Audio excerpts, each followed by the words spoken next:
BRS के कारगुजार सदर के तारक रामाराव ने यादाद्री भुवनगिर जिले में बीआरएस पार्टी दफ्तर पर कांग्रेस के गुंडों के हमले की सख्त मजम्मत की। उन्होंने कांग्रेस पार्टी पर तनकीद की कि वो अपोजिशन पार्टियों के दफातर पर हमला करने की आदी हो गई हैं।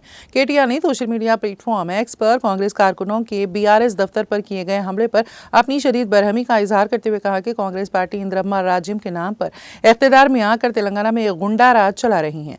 केटीआर ने कहा कि यादाद्री भुवनगिर जिले पार्टी के सदर कंचरला रामकृष्ण रेड्डी और साबिक रुकन असेंबली पी शेखर रेड्डी के पूछे गए सवालात का जवाब देने में नाकामी के बाद कांग्रेस पार्टी के गुंडों को हमला करने के लिए भेजना इंतहाई काबिल मजम्मत है।